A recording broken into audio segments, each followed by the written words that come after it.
I'm Barry Spangenberg, and wanted to tell you about my 1947 CJ2A, affectionately named Grasshopper by my wife.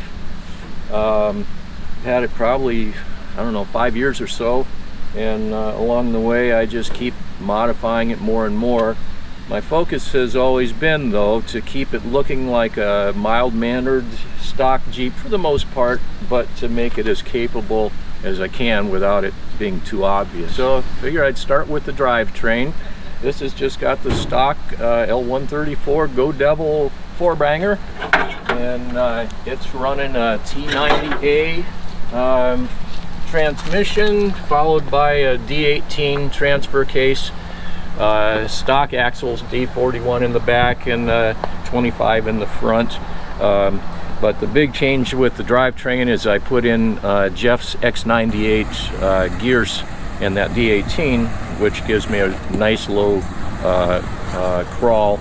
The final drive ratio with that is 77:1, and boy, is that helpful on rocks. My experience with these old Jeeps has been that there's two things that I was never happy with. One was the brakes. So the first big mod that I did on this is I installed disc brakes on all four corners using Brennan Metcalf's track disc brake setup, and boy, what a difference that makes, being confident that you can stop when you need to. Used the original master cylinder, and it ran those disc brakes, all four of them, just fine. I ran it for a couple of years at least that way.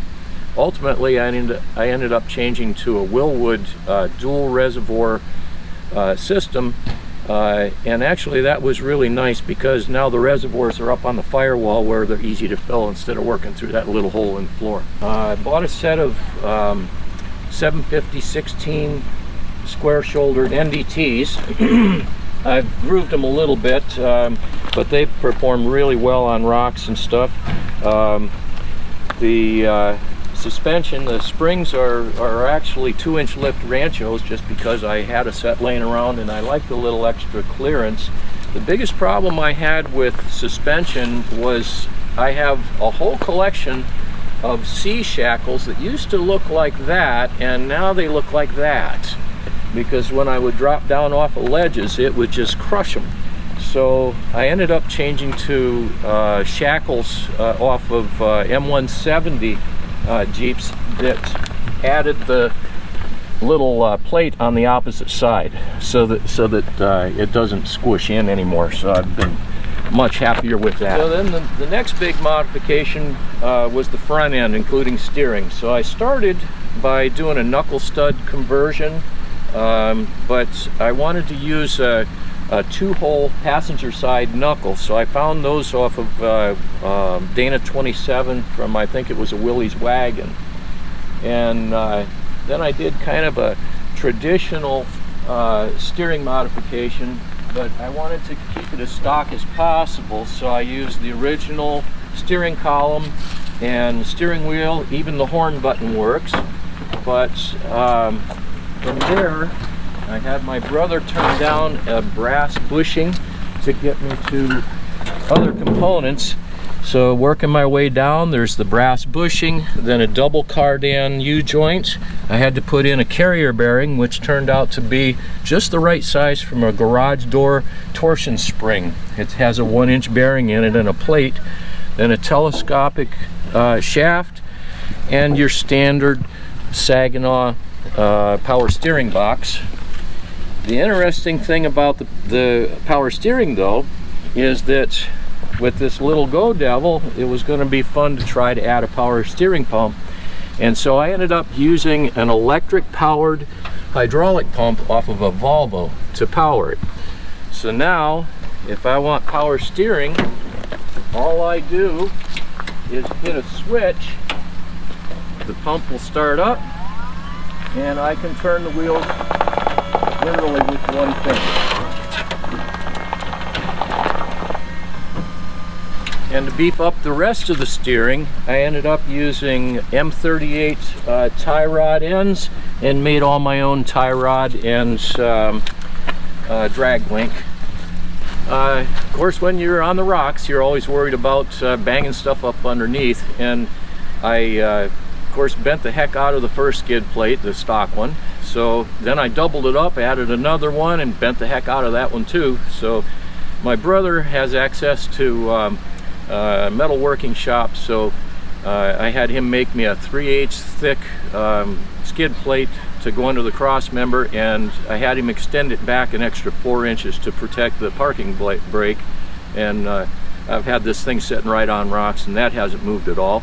And then to protect the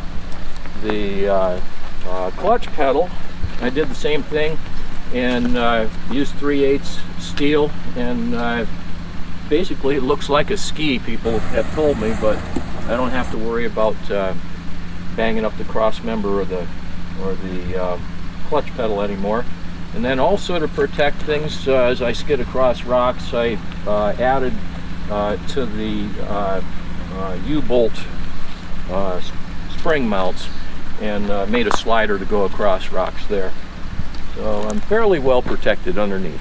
So as I got braver and braver on on rocks, I had a roll bar on this initially, which I modified, but more recently I decided I probably should have a whole roll cage, and so I went ahead and modified some other parts and bent and welded them, and ended up making a complete roll cage. So I'm a lot better protected than I was. But each step of this, if you do one thing, it opens up a whole lot of other things you have to do. So I had made this top initially out of wax canvas from Family Farm and Home, then decided that I wanted a windjammer, so I made that. And then I decided, well, I had these doors laying in the woods, and so I made doors and side panels. And then when I did the roll cage, of course, I had to modify all that stuff a little bit more. But it's come together fine, all with stuff that I've had kind of laying around. And I won't say that it's finished, but I'm running out of things to modify that are major anyway. I'm pretty happy with it. Obviously it's set up right now for camping. We've been out this weekend having a great time, and I guess I like driving it and playing with it as much as I like tweaking it. For anybody that's interested in seeing greater detail of all the mods that I've done, and I've included parts lists and parts numbers and everything, I'm on the CJ2A forums, and I'm under photos and stories, and my thread is called Barry's Builds. Click on the link in the video description, and hopefully you'll find something in there helpful.